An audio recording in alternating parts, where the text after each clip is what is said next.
Hi, my name is Melanie Workoven, and I have the vampire story, written by Ari and adapted by me. And first, I will read the original story. Once there was a girl named Maddie. She had blonde hair and a blue bow. She is kind, fun, and giving. One beautiful day, she found a haunted house. Slam! The door slammed shut. Maddie got scared. She heard a voice. "You have to try and get out." "Oh no, how can I get out of the door?" Slammed shut on me. So she wandered around trying to find a way out. Suddenly she heard footsteps. She tried to hide, but the vampire family found her. She ran and ran and ran. Soon she went into the basement and found a girl named Hazel. She said, "Go!" "What side?" "Maddie, go!" "What? Why?" she asked. "It's too dangerous." "Okay, I'll go, but can you help me?" "Sure. You have to fight the vampire family." "With what?" "With that sword." So Maddie got the sword and fought the vampire family, and she won. She escaped with Hazel, and they went home. Now I'm going to read the adapted story. It is a sunny, beautiful day in Transylvania. Maddie is a teenage girl with brown hair and blue eyes. She decided to go on a walk in the woods on the other side of town. Maddie walks for a few minutes until she reaches a mysterious-looking house. It is painted a very dark brown color. The gate creaks open and closed and open. She could hear a wolf howl in the distance. "I wonder who lives here," thought Maddie aloud. Maddie walks through the creaking gate and up the cobble steps to the wooden door. She holds her hand up to the door, about to knock, when suddenly it opens up. "Hello, my name is Maddie. I live in town," Maddie yells. Maddie slowly walks into the house. The door slams shut behind her. It's dark inside because all the curtains are drawn and there are only candles lighting up the room. Maddie turns around, and there stands a tall man with pointy teeth, wearing a dark black robe. She turns her head to the door and then back to the man, who is no longer there.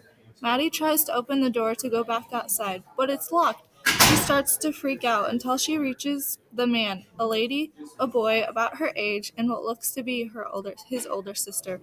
The kids are in dark, dirty clothes, with red stains all over their shirts. "Who are you, and why are you here?" asked Catarix, the tall man with pointy teeth. "My name is Maddie, and I saw your house, and I was curious to see who lived here. I have never seen people like you in town before," whispers Maddie. "My name is Catarix.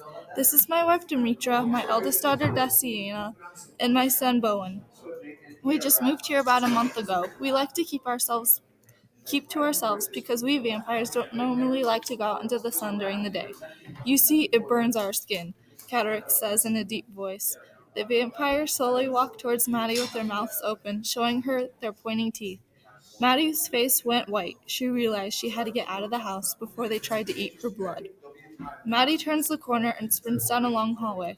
Bowen sprints past Maddie and stops right in front of her. Bowen grabs her by the hair and starts dragging her down another dark hallway. Maddie bites his arm, and Bowen yells and lets go of her.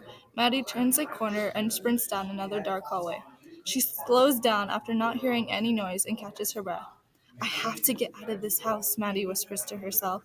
Maddie wanders around the hallway, opening the doors to see if any lead to the outside.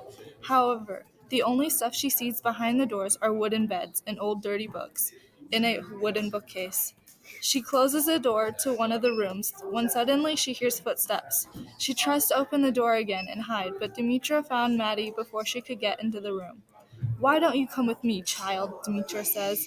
Maddie shakes her head no and tries to run around Demetra.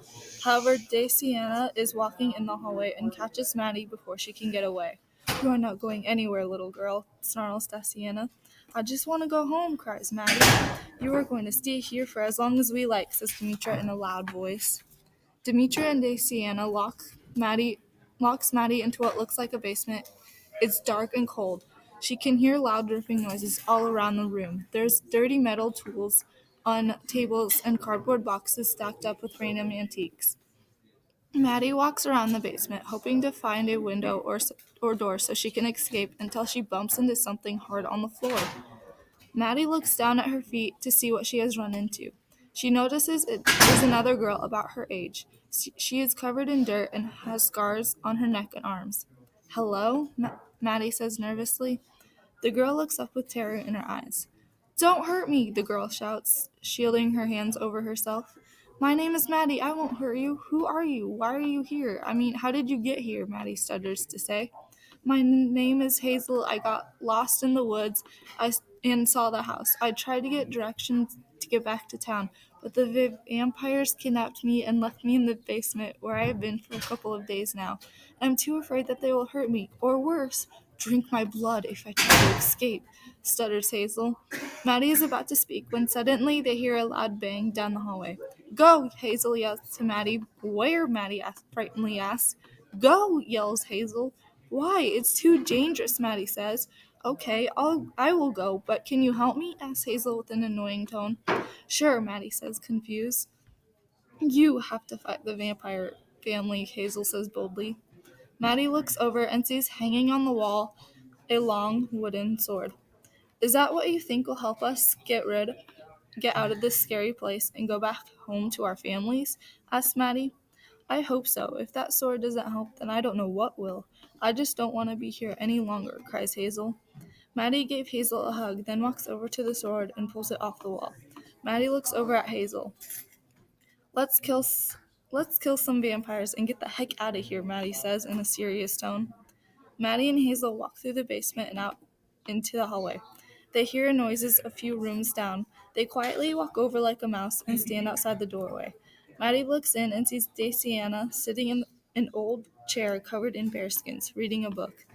Maddie looks back at Hazel, pointing inside the room where Daciana is sitting. Daciana is on the right side of the room with her back towards us, reading a book, whispers Maddie, holding the sword light tightly. Go, finish her off, whispers Hazel. Maddie slowly walks into the room, being very quiet so that Daciana won't hear her. Maddie stands right behind Daciana, holds the sword up, and stands her right in the back, and stabs her right in the back. Before she even knows, Maddie is right behind her. Daciana falls onto the desk, blood gushing out of her. Maddie pulls the sword out of Daciana and gasps at what she had just done. She couldn't believe it. If she had just killed a real-life vampire. Hazel comes up to Maddie and gives her a hug to calm her down. I know that was hard for you, but think of it this way. That's one vampire that we don't have to worry about anymore. Once we finish off the others, then we can go home to our families, Hazel says with encouragement. Let's go get the rest of them over with, chokes Maddie. Maddie and Hazel walk up the stairs and enter another hallway. They start looking into rooms. They are all full of junk and old antiques from what looked to be like it was from the 1900s. Then all of a sudden, Maddie feels a tap on her shoulder. Who do you see, Hazel? Who do you see, Hazel? Maddie whispers. After Hazel didn't give a response, Maddie turns around and sees that Demetra has Hazel in a headlock. You won't go anywhere without your little friend. I got you trapped, Demetra says with a wretched laugh. Maddie can feel her heart sink, realizing that if she tries to hit Demetra with the sword, she might also strike Hazel. Put the sword down and your friend won't get hurt, Demetra says in a high-toned voice.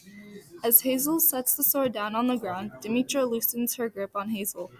Maddie notices, so she yells, Duck, Hazel!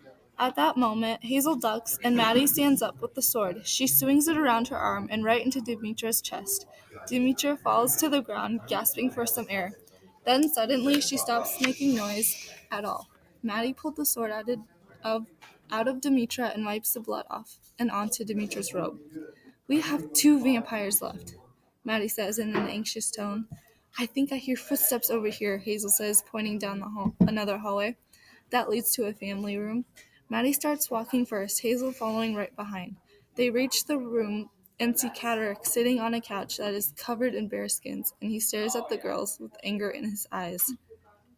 Before Maddie and Hazel could react, they get knocked out by something or someone that was